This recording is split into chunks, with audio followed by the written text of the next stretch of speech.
No debate do dia com Maria Lídia Flandoli, uma análise sobre os fatores de instabilidade política no governo Bolsonaro. E são nossos convidados José Álvaro Moisés, doutor em ciência política, professor titular na Universidade de São Paulo. E também aceitou nosso convite Marco Aurélio Nogueira, doutor em ciência política, livre docente e professor titular da Unesp. Eu agradeço a ambos estarem aqui no momento em que assunto é que não nos falta para análise no cenário político nacional. Mas eu quero antes ouvi-los exatamente pelo gabarito que vocês têm.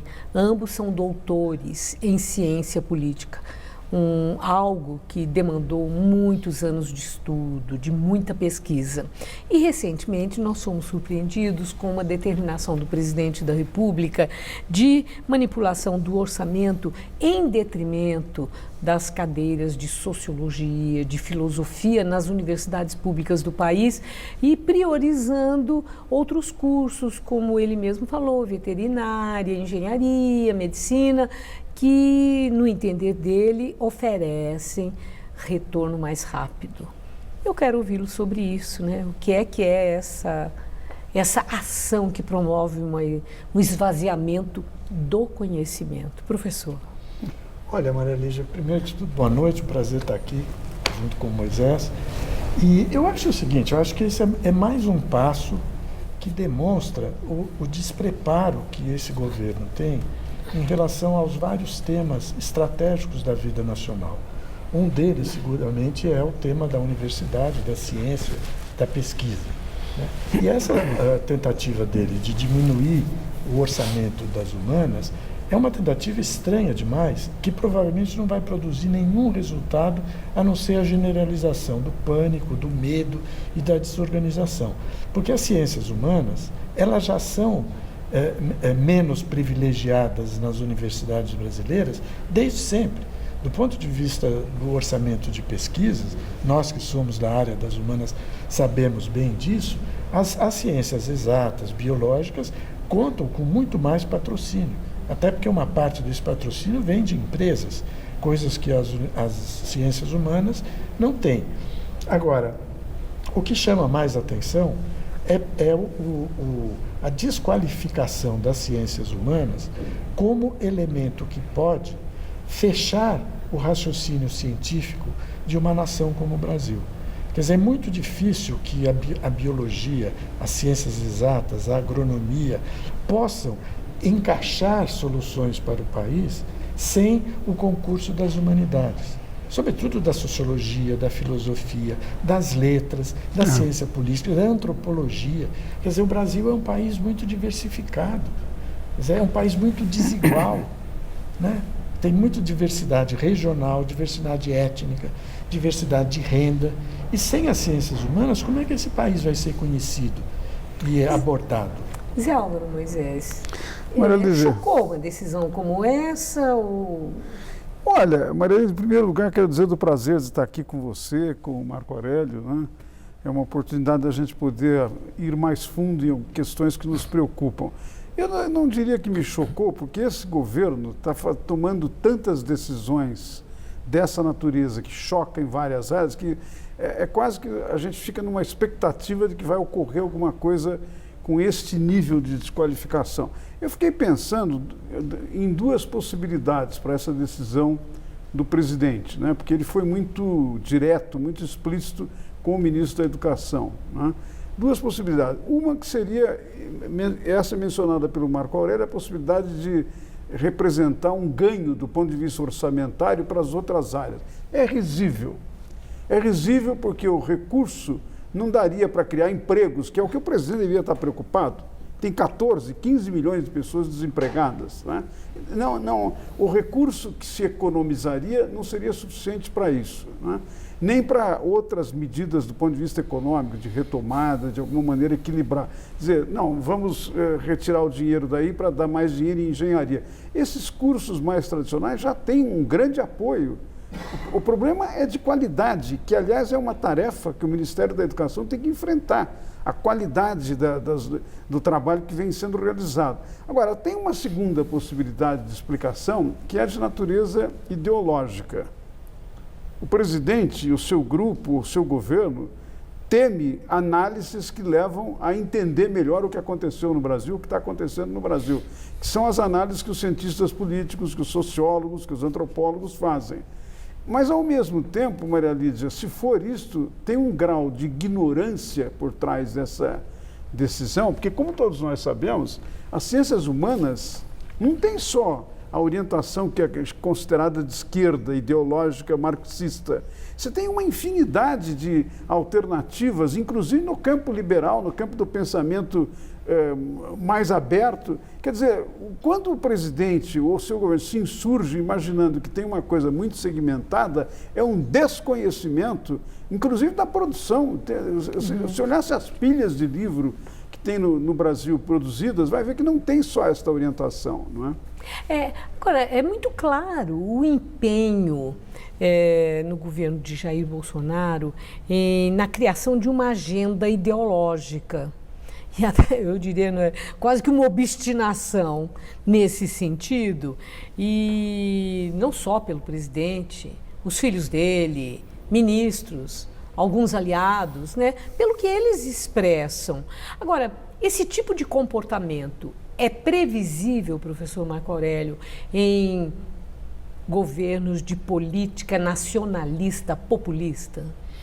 Olha, previsível eu não diria, né? Porque você pode ter governos populistas, nacionalistas de direita que se caracterizem por algum tipo de padrão de qualidade, inclusive, né? O que nós estamos assistindo no Brasil é a afirmação de uma vertente nacionalista, de direita, etc., muito despreparada para as funções de Estado, para as funções de governo. Tanto que nós estamos há 4 meses do início do governo e até hoje nós não conseguimos visualizar nenhuma proposta concreta com capacidade de produzir efeitos na vida da sociedade, nem na economia, que é o fator mais importante hoje no governo por conta dos problemas econômicos que o país tem. Mas tirando a reforma da Previdência, mesmo na área econômica, estávamos conversando antes, né, Moisés, você não tem nenhuma outra perspectiva de retomada do crescimento, de reorganização da economia, de avaliação da relação entre a economia nacional e a economia mundial, porque hoje tudo passa por aí, né? Quer dizer, o próprio problema do desemprego, que é absolutamente decisivo no Brasil, ele não vai ser resolvido sem uma dose grande de ousadia técnica. Aí a gente volta até para a questão das ciências humanas. Não serão os economistas isoladamente que vão descobrir como substituir o trabalho de antes pelo trabalho de amanhã, porque isso já está em curso. São os sociólogos, os cientistas políticos, os antropólogos que vão analisar a sociedade e oferecer ao governo indicações de políticas públicas que possam promover o desenvolvimento do país em vários níveis, né?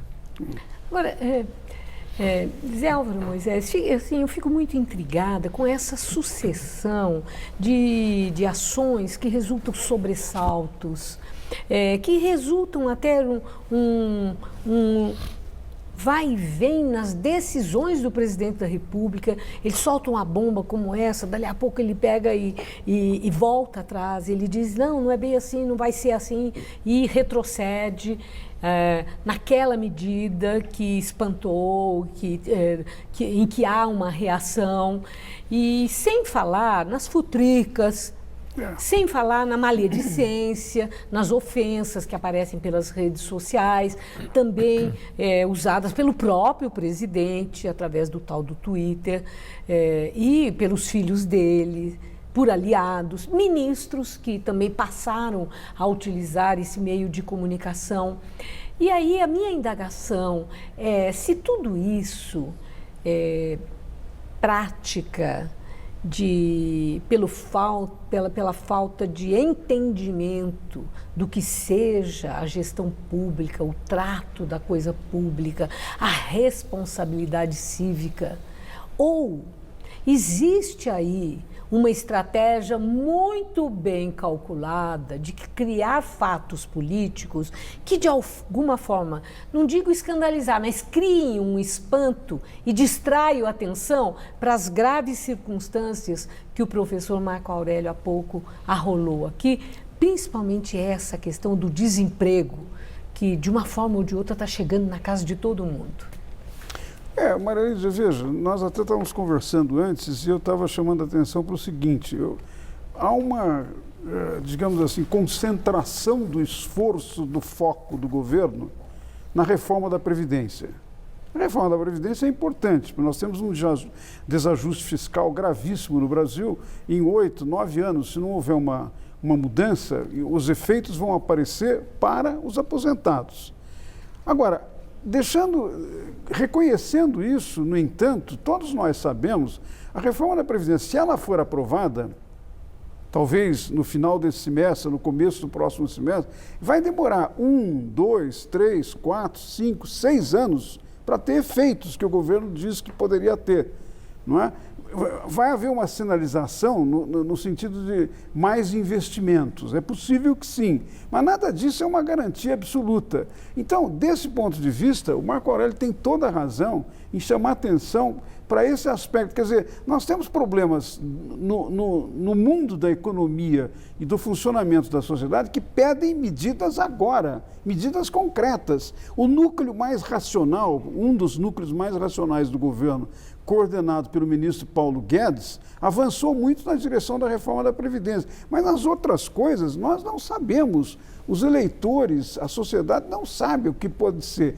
E, em contrapartida a isso, você tem essa, digamos assim, parece que é uma vocação do presidente da República de se dedicar a temas irrelevantes. Alguns até chocantes, eu não vou mencionar. Mas é vocação ou é uma coisa deliberada, estratégica? Então, faço isso de propósito, porque aí esse povo olha para lá, não fica olhando para a gente aqui. Eu não vou nem mencionar, porque eu sinto vergonha de mencionar alguma das coisas que ele andou usando como linguagem, né? Eu não acho que isso é uma estratégia. Uma estratégia como esta não ajuda a criar mais popularidade. Aliás, todas as pesquisas que estão sendo divulgadas agora, acabou de sair uma análise muito consistente no jornal Estado de São Paulo, da última pesquisa do Ibope, mostrando que em todos os segmentos a avaliação positiva está caindo. Sim. Segmento de idade, segmento de gênero, segmento municípios maiores, menores, nas capitais. Não é? A perda é maior nos eleitores que não votaram no Bolsonaro, mas é também eleitores que votaram no presidente. Né? Então, eu não creio que essa estratégia, ela possa ter essas ações possam ter um sentido estratégico que, de alguma maneira, juntasse a sociedade, porque esse é um aspecto importante do funcionamento da democracia, principalmente quando você está em crise. Sem dúvida. Que é, de alguma maneira, agregar a sociedade, criar credibilidade. Busca de apoio, né, inclusive. Né? Um apoio que depende da confiança. Agora, nós estamos vendo os eleitores, uma boa parte dos eleitores, inclusive que votaram no presidente Jair Bolsonaro, perderem a confiança. Então, e nessa perda de confiança... Fico me perguntando, será que isso tem uma estratégia por trás ou é um efeito do despreparo e de uma confusão... Mas não chegou essa resposta. Uma confusão gerada, inclusive, por esse suposto ideólogo que vive fora do Brasil. Ixi, vamos falar dele. E que, de alguma maneira, insiste em temas que não têm importância para o governo, não importância nenhuma. Eu acho que o presidente entrou numa viagem errada com essa escolha, com essa opção, né? E o professor Marco Aurélio, chegou a alguma conclusão? Não cheguei, não. Se é estratégico ou se é mesmo uma ineficiência previsível? Eu acho que é ineficiência. Pela falta de experiência na gestão pública. O que eu consegui avaliar disso é o seguinte, quando uma pessoa não sabe nada a respeito de um tema, ela tem duas opções típicas. Uma é ficar quieta e a outra é falar de uma maneira compulsiva para ver se desarma a audiência. Eu acho que o presidente e os seus filhos e os seus ministros, uma parte, não conseguem manter o silêncio, né? Por uma questão particular deles. São pessoas que foram fabricadas pela natureza para se colocarem num ringue e estarem o tempo todo lutando contra alguém, né? E, no caso, eles escolheram adversários, muitos dos quais são fictícios, como os marxistas, os comunistas, a esquerda, cuja relevância cultural no Brasil não é tão grande quanto eles imaginam, né? Mas eles criaram essa figura e, para poder torpedeá-la, eles teriam que ter um discurso qualificado. Como não tem um discurso qualificado, jogam no chão uma série de pedregulhos para ver se a opinião pública fica chocada, se distrai e deixa de acompanhar o governo. Por trás disso tudo está esse influenciador que foi mencionado agora, Olavo de Carvalho, que é dito guru, né, do presidente da República, dos filhos dele, de vários aliados. Ele seria um mentor dessa, se for uma estratégia. Ele é a pessoa que sugere ou determina, façam isso e façam aquilo porque o caminho é esse. Como é que vocês veem isso, né? Lígia, você veja que coisa que estranha. Que é um influenciador, né? Sem dúvida. Eu acho que ele é um influenciador do círculo mais próximo, mais íntimo do presidente, em algumas coisas do próprio presidente, né?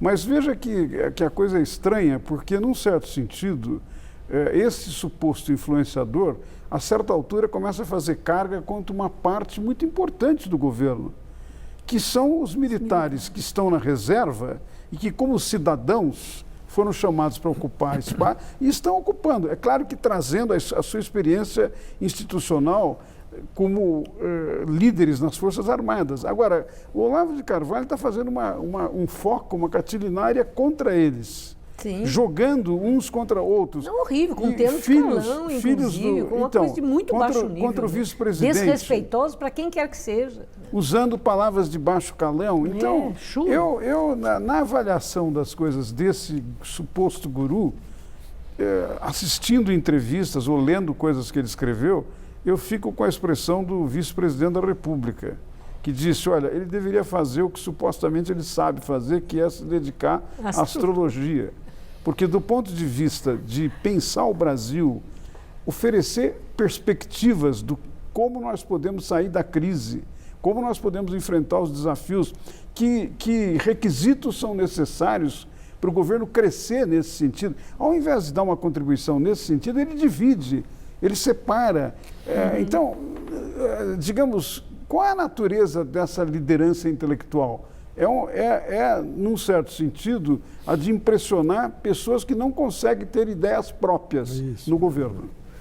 Eu acho que é isso mesmo. Eu acho que você disse uma coisa importante, Moisés, que a influência que esse personagem tem não é sobre todo o governo, é sobre um pedaço do governo, o pedaço mais ideológico dele, que é o que tem uma atividade, digamos assim, mais fortemente voltada para o confronto, para a provocação.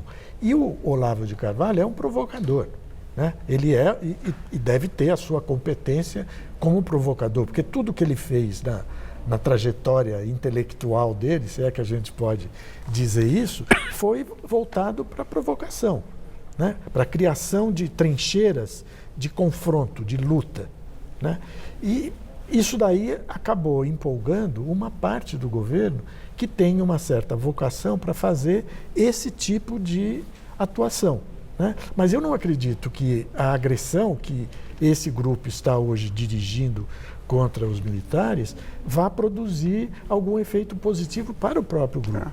Eu acho que vai desgastar tudo, desorganizar mais e fomentar o ataque adversário. Bom, foram mencionadas as pesquisas que mostram que o tal desgaste é progressivo, né? Porque desde a posse até agora os números só caem. Bom, gente, o nosso tempo terminou, professor Zé Álvaro. 20 segundos. Mas nem eles estão me falando pelo alguns dos entrevistados dizem exatamente isso, dizer, essa presença da família e essa briga do suposto filósofo está nos levando a se afastar do governo. Bom, mas olha, eu lamento demais que o tempo terminou, podíamos ficar aqui muito tempo nessa reflexão e os professores oferecendo subsídios para o nosso entendimento. Eu lamento o tempo passar tão depressa. Muito obrigada.